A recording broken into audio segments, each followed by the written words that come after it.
নগরে বাঁশের আড়তে লাগা আগুনে পুড়ে গেছে 15টি দোকান ও একটি খাবার হোটেল। প্রত্যক্ষদর্শীরা জানান, গত রাত 12:30টার দিকে আগুন দেখতে পান তারা। আগুন দ্রুত ছড়িয়ে পড়ে পুরো আড়তে। এতে এলাকাবাসীর মধ্যে আতঙ্ক ছড়িয়ে পড়ে। ফায়ার সার্ভিসের 8টি ইউনিট প্রায় 1.5 ঘন্টার চেষ্টায় আগুন নিয়ন্ত্রণে আনে। ফায়ার সার্ভিস কর্মকর্তারা জানান, আগুন কিভাবে লেগেছে এবং ক্ষয়ক্ষতির পরিমাণ তদন্তের কাজ করা হবে। তবে এই আগুনে হতাহত হয়নি।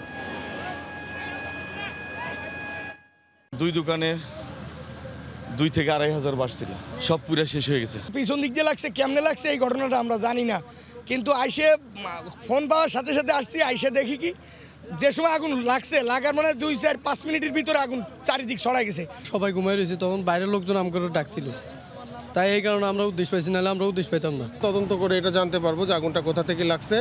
আর রেস্টুরেন্ট মাঝখানে ছিল এমন সংবাদ আমার কাছে এখন এসে পৌঁছায় নাই। ক্ষয়ক্ষতির পরিমাণ সম্পর্কে সেটাও আগুন সম্পূর্ণ নির্বাপনের পরে আমরা বলতে পারবো।